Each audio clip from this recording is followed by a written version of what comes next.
Hello, everybody. Wild-Billiam here with you. After posting a couple of videos about making tools to both Rabbi Picker and to New House Lock and Key, I wanted to talk about the tensioners I've been making and how you too can easily make these. They're not very hard to make. They just take a little bit of time and some elbow grease. You could probably do them with Dremels and stuff, but I do them with hand tools just because I prefer to take my time and make sure that I don't cut things too much. So I'll start by saying that this came from Nightmare, username Circa Nightmare on YouTube. He's part of the lockpicking community. Uh, Fairly recent black belt, I guess maybe last year. Part of his master's projects was making some tensioners that looked like golf clubs. And I got to thinking about it, and I don't know, I just been having a little case of how Lady Locks would describe the doldrums. Wasn't picking as well as I'd like here lately, and thought, well, let's shift our focus onto doing some other things and keep picking, but keep your mind busy and keep thinking about Locksport. And so one of the things I did is I've started making some custom tensioners out of finishing nails. Um, these are the nails I used. You don't have to use these. I would prefer to get stainless steel, but this is what Home Depot had when I went, and this is what I bought. So these are 16 penny nails. I do believe the thickness is about 3 millimeters. All right, let's measure one. It's either 3 or 4. My brain's not. So it's right about 3 millimeters. I mean, this is not the most accurate vernier caliper ever made. So this is probably the biggest you're going to run into of most of the locks you're going to see, unless you're doing lever locks or something like that. So I bought a pound box of these.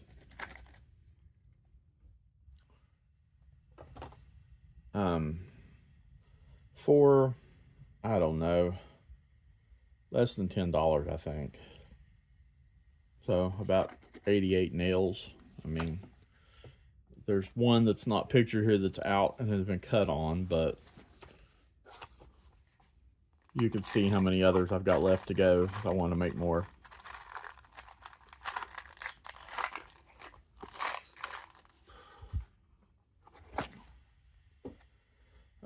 So, that's where we're at. So, I'm not going to take you and walk you through step by step. I think I'll explain what I've done and show you a couple of things that you can do this without needing. I don't have a bench vise. It would make it much easier to bend these with a bench vise, but I've done it by hand. If I can find the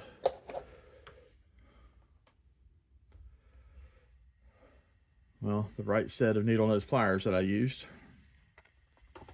that I've sat down and walked off without somewhere. Oh well. Oh, here they are. So one of the first things I did was think about the lock that I want to use the tensioner on. In this case, the Gold E9 or the Gold Z, pretty much the same. I just took my calipers, used this back end. Is it 100% accurate? No. Somewhere between 2.4, 2.5 millimeters diameter here in the keyway. And this one and the V18 are very, very deep. So I wanted a tensioner that could go back in there a little way and give me some control. And so I wound up, this was the first one I made. I put a long bend on it so it would fit way back in here. You can see there's a little bit of wiggle room, but it's pretty tight. I didn't want to make it so tight that it damaged the keyway. And it gives you fairly solid control, because normally you're using a stacked 40 and 50 thousandths top of the keyway turner, or people will float pick them as well. But and it's a lot more wiggly than this, because the two turners, unless you tape them together or clamp them together somehow, they want to shift around a little bit in there. So another lock that came to mind was this guy, the Multi-Lock Interactive, and it fits in the DeGuard as well. They use the same keyway. I haven't looked at on the canard that I've got. And I measured, and it says 2.68, but once you get back in there a little way, it's more like 2.5. So it was some trial and error filing and trying. And I came up with a couple of different lengths to play with. I think I like the shorter one of the two, but you know, it might move around a little too much. I actually filed this one both ways, so it will fit like this too. Fits nice and snug. This one's actually a little too snug and needs filed some more, but I haven't used it that much. This one may be the better of the two. It fits in there once you get it situated. It gives you fairly fine control. Some of the Z-bars I have just take up too much room in the keyway. This gives plenty of room for the flag to fit down in there to get around the pins. And the other one I did, I don't have that lock out, was my ASA 600, the red belt with the gens that needs to be float picked. The 50,000th keyway turners that I had just did not fit as well as I'd liked. So it took quite a bit of filing, but I came up with this. It needs some finishing work to fix these shoulders a little bit and make them look nicer. I want to eventually put some 3D printed handles down here at the bottom just to make the grips a little bigger, make them look nicer. So how do you get started on this? So I use my pan of ice that I don't have in the picture here. I clamp these up as tight as I can in a pan of ice horizontally, so that there's plenty of, you know, of the clamp, the jaws on this part, but I can still get a hacksaw in here. I'm using a 18 tooth per inch hacksaw blade now.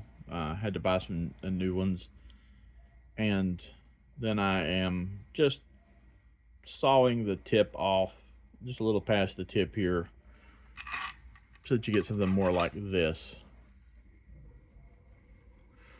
You can clean this up with a file after you're done. Then I'll figure out, you know, how much of this do I want in the bend. We'll make a closure to one of the ones like I made for the multi-lock. I'll hold this as tightly as I can. Let's see if I can do this out in front of me. And then just put it close to a 90-degree bend as I can. It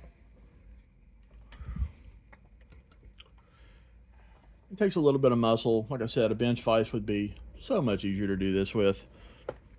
And then, you know, voila.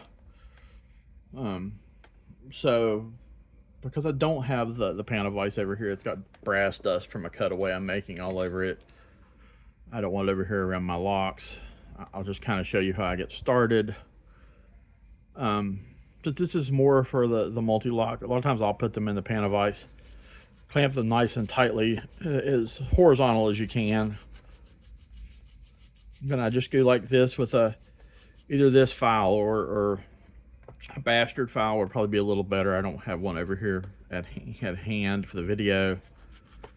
And I just slowly, you know, get a nice flat surface on one side. Then I'll roll it over as, you know, perfectly as I can. I don't have, you know, a jig or anything like that to work with. And work on the other side, and then slowly over time, you try to, as evenly as possible, level it out. And periodically I'll come in with the calipers and measure the thicknesses across to make sure that I don't need to adjust where I'm filing a little bit. You know, obviously kind of being on a little bit of an angle is better. You could probably do it here on a nice flat surface too. I just didn't want to mar up my pinning tray that my friend printed for me too much. And you can just do this. Just try to evenly as possible file. And actually, for this one, I would probably do all 4 sides. Try to make this as square as possible at about 2.5 millimeters so that it fits nicely. You know, I like to come back a little bit here on the shoulder as well. Sorry. Just so that you get a nice transition between the round and the square. You could probably do it with a Dremel a lot faster. I don't know, there's something about working with your hands. And if I got this down to a bit of a science and had jigs and things to make them to where I didn't screw them up using a power tool, I'd probably do that. But, you know, once again, shout outs to Nightmare for the idea. You know, just have fun making things. That's part of this. Is if you're a challenge lock maker, guess what you probably already have? A series of files that you use when you're putting them in your Dremel or whatever you're using to cut your pins and your security pins that you're making, or whatever other kind of modifications that you're making to a cylinder. Play around with it, have fun. That's one of the best parts about Locksport, is there's so many other skills that you pick up along the way, whether it be, you know, cutaway making or challenge lock making or dial manipulation, or, you know, just picking up knowledge on the locks in general. Get out there and have fun with it. This is a fun hobby.